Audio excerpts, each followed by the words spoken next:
Republic Bharat, आपका पसंदीदा, आपका नंबर वन, भारत का नंबर वन न्यूज चैनल अब एक नए अवतार में। इंडी गठबंधन के लिए अपने वोट बैंक से बढ़कर कुछ भी नहीं है। आज मैं देश के लोगों के सामने इनका एक और कच्चा चिट्ठा रख रहा हूं। कांग्रेस ने हायर एजुकेशन में कैसे एससी, एसटी, ओबीसी, हमारे दलित, हमारे आदिवासी, हमारे पिछड़े, उनका हक छीना।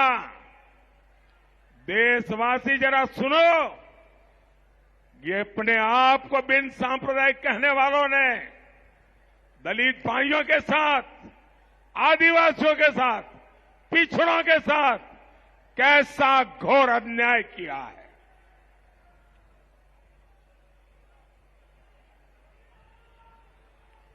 दिल्ली की प्रतिष्ठित जामिया मिलिया इस्माइलिया सेंट्रल यूनिवर्सिटी पूरा देश जानता है।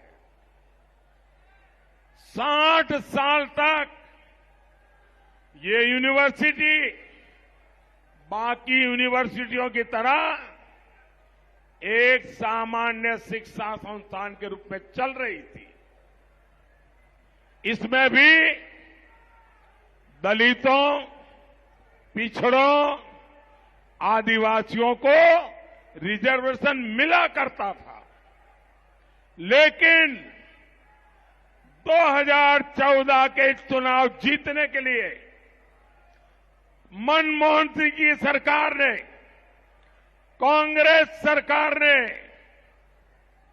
ये इंडी गठबंधन वालों की जमात की सरकार थी, 2011 में कांग्रेस सरकार ने चुपचाप एक चाल चली। अचानक जामिया मिलिया यूनिवर्सिटी को माइनॉरिटी इंस्टीट्यूशन घोषित कर दिया। इससे जामिया मिलिया यूनिवर्सिटी में 50% आरक्षण मुसलमानों के लिए लागू हो गया।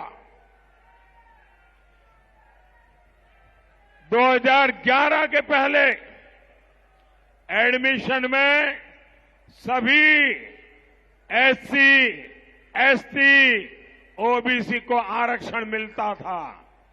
अब उसमें भी धर्म के आधार पर बंदिश लग गई है। मजे की बात यह है कि पहले अल्पसंख्यक शैक्षणिक संस्थान आयोग का अधिकार कॉलेज तक सीमित था, लेकिन कांग्रेस ने अचानक यूनिवर्सिटीज को भी इसमें शामिल कर लिया। ये इंडी गठबंधन आज देश में फैली हर बुराई का प्रतीक है। इंडी गठबंधन के जितने लोग हैं, इनमें 3 चीजें समान है। 3 चीजें इनकी रगों में है। एक है, ये इंडी गठबंधन के सारे लोग गौर सांप्रदायिक है। दूसरा, ये गौर जातिवादी है। तीसरा, ये गौर परिवारवादी है। इन तीनों में दिखाई देगा। भाइयों और बहनों, इनकी सांप्रदायिकता की साक्षात गवाह हमारी दिल्ली रही है। आज मैं जो लोग, जरा ये मीडिया वाले भी कान खोल के सुन लो,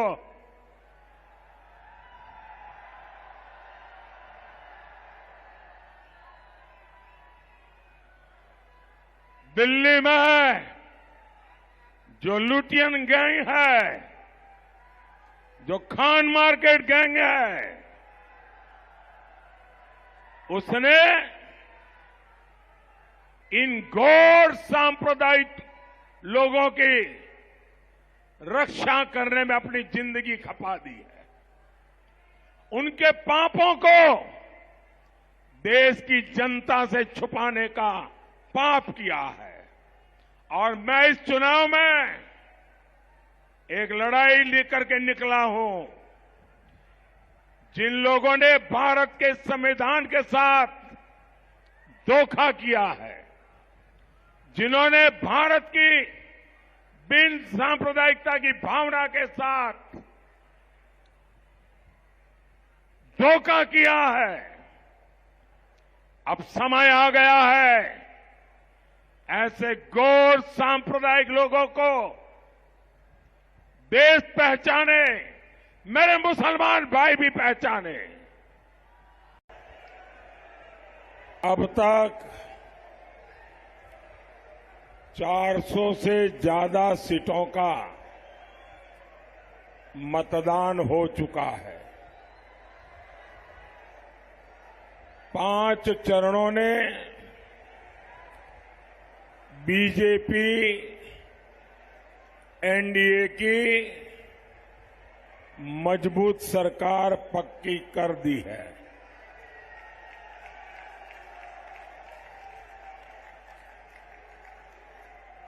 देश भी समझ रहा है कि इंडी वालों को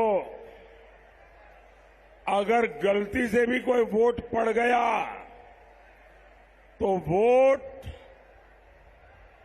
देश के लिए किसी काम आने वाला नहीं है। जबकि बीजेपी को दिया हर वोट विकसित भारत का संकल्प मजबूत करेगा। आज मैं नहीं जानता हूं हमारे मीडिया के लोग इस खबर को खबर मानते कि नहीं मानते। आज ही कोलकाता हाईकोर्ट ने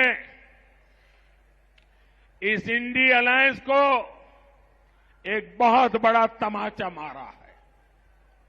कोर्ट ने 2010 के बाद से जारी सारे ओबीसी सर्टिफिकेट कैंसिल कर दिया है। क्यों? ये इसलिए किया गया क्योंकि पश्चिम बंगाल की सरकार ने मुसलमानों का वोट बैंक के लिए अनाप शनाप मुसलमानों को ओबीसी बनाने के सर्टिफिकेट दे दिए थे। ये वोट बैंक की राजनीति, ये तुष्टीकरण की राजनीति, ये तुष्टीकरण की सनक हर पार कर रही है। आज कोर्ट ने तमाचा मारा है। यही लोग कहते हैं।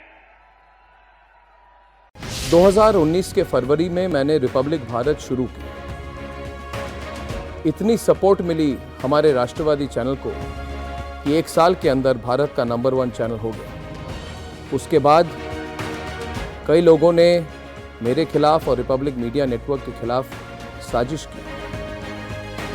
वो तो सब आप जानते हैं दोस्तों, दोहराने की जरूरत नहीं।